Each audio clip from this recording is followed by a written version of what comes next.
that can come from leading the development of the technologies of the future. It is committed to a clean energy transition which will lower energy bills for consumers over time.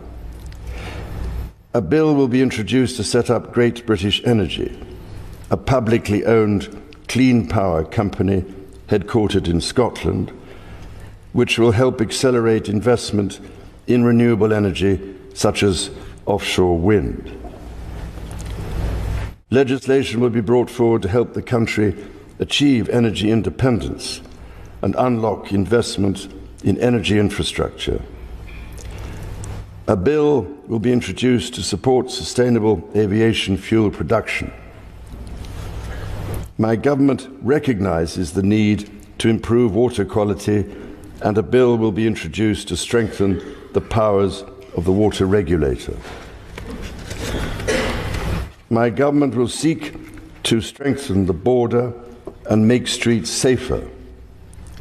A bill will be introduced to modernize the asylum and immigration system, establishing a new border security command and delivering enhanced counter-terror powers to tackle organized immigration crime. Legislation will be brought forward to strengthen community policing, give the police greater powers to deal with antisocial behavior, and strengthen support for victims. Measures will be introduced to improve the safety and security of public venues and help keep the British public safe from terrorism. My government will bring forward plans to halve violence against women and girls. My ministers will seek to raise educational standards and break down barriers to opportunity.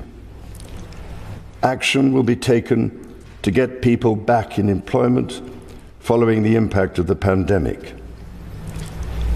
A bill will be introduced to raise standards in education and promote children's well-being.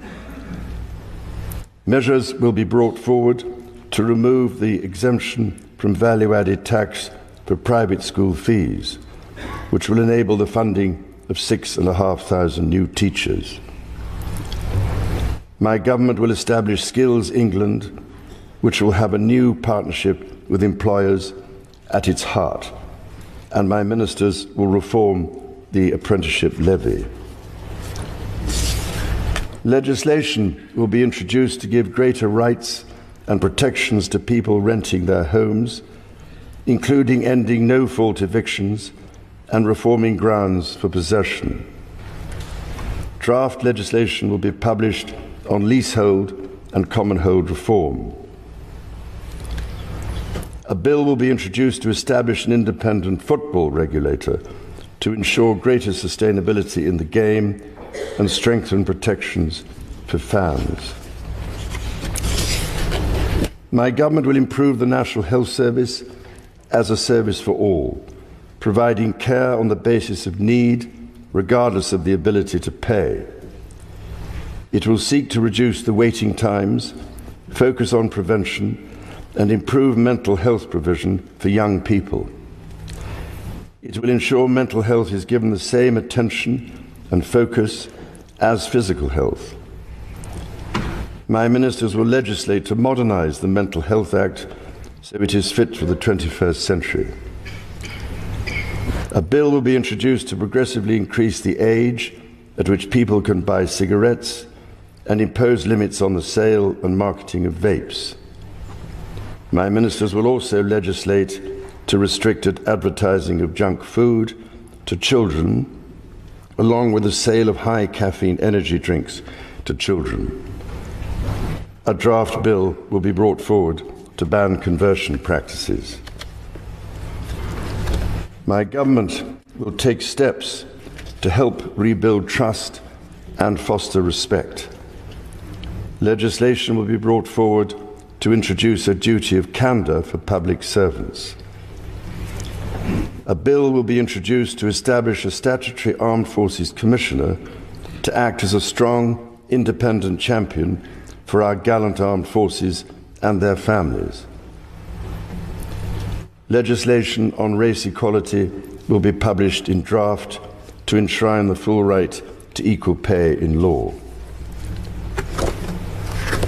My government will strengthen its work with the devolved governments in Scotland, Wales and Northern Ireland, so that the best outcomes possible are delivered for citizens across the United Kingdom.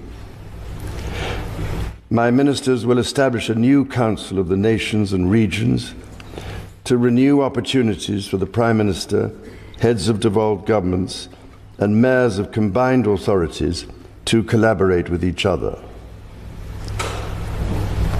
My government will continue to support the political institutions and devolved government in Northern Ireland. In consultation with all parties, measures will be brought forward to begin the process of repealing and replacing the Northern Ireland Troubles Legacy and Reconciliation Act 2023. Measures to modernize the Constitution will be introduced, including House of Lords reform, to remove the right of hereditary peers to sit and vote in the Lords. My ministers will strengthen the integrity of elections and encourage wide participation in the democratic process. The government will propose a modernisation committee of the House of Commons, which will be tasked with driving up standards, improving work practices and reforming procedures. My government will ensure a strong defence based on the North Atlantic Treaty Organisation's common values of individual liberty, democracy, human rights and the rule of law. Its commitment to NATO will remain unshakable. It will maintain a strong armed forces, including the nuclear deterrent. To ensure that the United Kingdom's defence capabilities are matched to the changing nature of global strategic threats, my government will conduct a strategic defence review.